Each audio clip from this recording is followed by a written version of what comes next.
Ibu, bapak, saudari-saudara, rekan-rekan muda dan adik-adik sekalian dimanapun kalian berada, bertemu kembali dengan saya Romo Tino SSCC di dalam catatan pesiarah.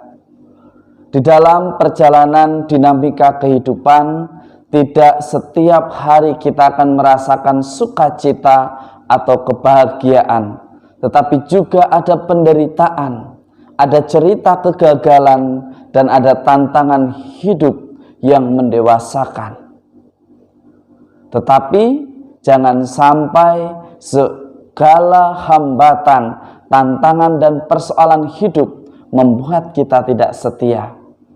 Tuhan hari ini mengajak Anda, saya, serta kita semua untuk senantiasa setia terhadap rencananya atas hidup kita di dalam persiaran di dunia. Sebelum kita mendengarkan permenungan dari catatan pesiarah, marilah kita membuat tanda kemenangan Kristus. Dalam nama Bapa dan Putera dan Roh Kudus. Amin. Allah Bapa, pokok keselamatan kami, berkat kebangkitan Kristus kami lahir dalam hidup baru. Arahkanlah hati kami kepada Kristus yang kini duduk di sisi kanan-Mu. Semoga kami Kau anugerahi hidup abadi ketika penyelamat kami datang dalam kemuliaan. Demi Kristus Tuhan dan pengantara kami. Amin. Ibu, bapak, saudari, saudara, rekan-rekan muda dan adik-adik sekalian yang terkasih, di dalam perjalanan kehidupan kita sebagai pewarta kasih Allah, sebagai saksi akan kerajaan Allah, tentu tidak semudah seperti yang kita pikirkan. Ada tantangan yang akan menemani persiaran hidup kita. Bahkan kegagalan yang seringkali menjadi diri kita, membuat diri kita menderita. Tetapi jangan sampai penderitaan, tantangan, dan persoalan hidup hingga akhirnya membuat kita dengan mudah mengatakan, cukup, aku tidak sanggup, cukup, selesai sampai di sini, cukup, saya tidak akan meneruskan lagi komitmen yang sudah saya buat.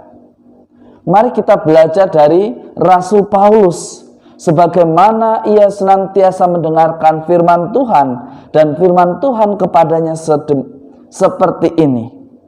Jangan takut, teruslah beritakan firman dan jangan diam, sebab aku menyertai engkau dan tidak ada seorang pun yang akan menjamah dan menganiaya engkau, sebab banyak umatku di mana engkau berada. Intinya, Anda dan saya serta kita semua diajak sebagai saksi Kristus tidak boleh takut dan tidak mudah putus asa atau menjadi pribadi yang mutungan. Tetapi Tuhan mengendaki agar Anda dan saya serta kita semua terus-menerus mau berjuang, terus-menerus mau mewartakan kerajaan Allah. Ketika ada kegagalan, ketika pemberitaan kita tidak diterima, bukan menyalahkan orang yang kita layani. Mari kita belajar mengevaluasi terlebih dahulu apa yang salah pada dirimu, diriku, serta diri kita semua. Jangan-jangan bukan karena orang-orang di sekitar kita yang tidak bisa menerima, tetapi karena cara kita, cara berkomunikasi kita, atau cara kita menyampaikan segala sesuatunya tidak seperti hidup kita. Kita hanya pandai di dalam berkata-kata, tetapi kita di dalam kehidupan nyata jauh dari apa yang kita katakan. Atau mungkin karena kata-kata kita yang terlalu tajam sehingga orang sulit untuk mendengarkan, menerimanya.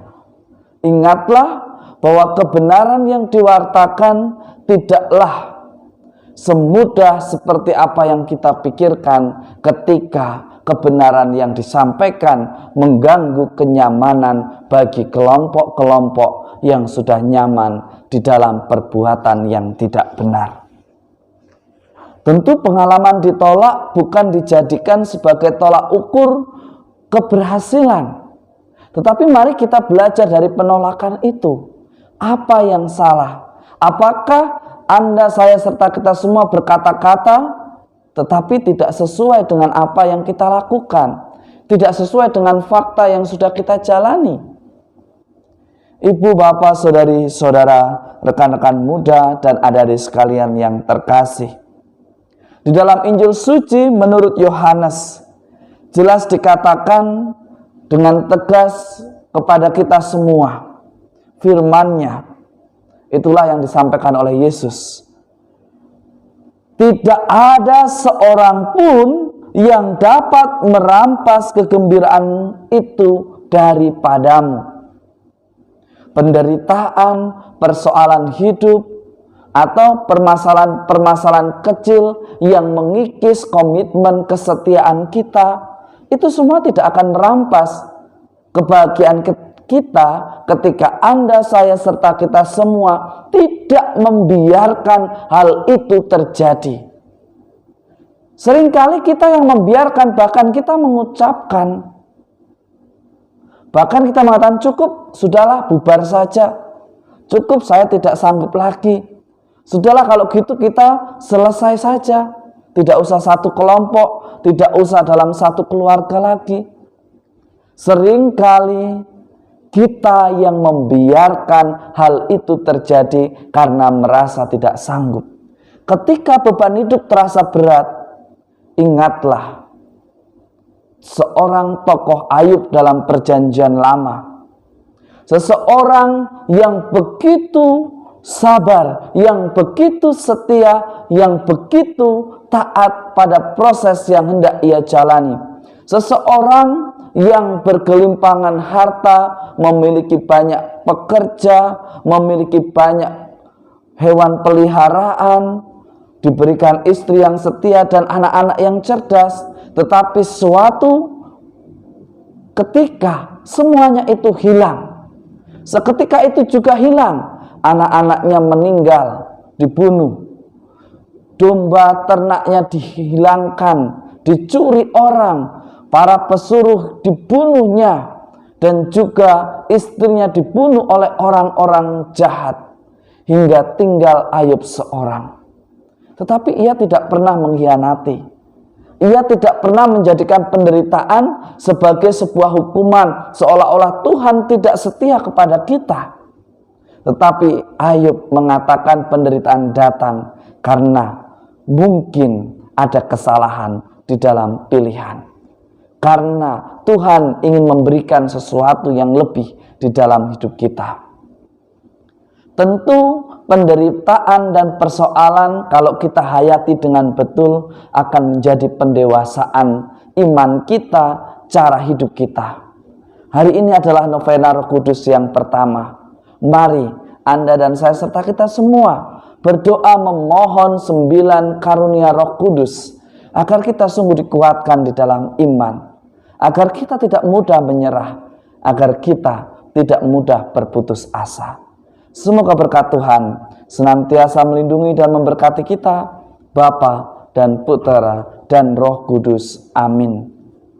Cinta kasih Allah senantiasa sama adanya. Tetapi seringkali penderitaan itu hadir di dalam hidup kita karena kita yang kurang setia. Karena kita yang membiarkan penderitaan itu ada. Jangan pernah takut untuk terus berbuat dalam kebaikan. Meskipun seringkali kebaikan kita ditolak. Meskipun kebaikan kita disalahartikan. Tetapi ketika kita melakukannya untuk Tuhan, tidak akan pernah ada rasa sakit hati.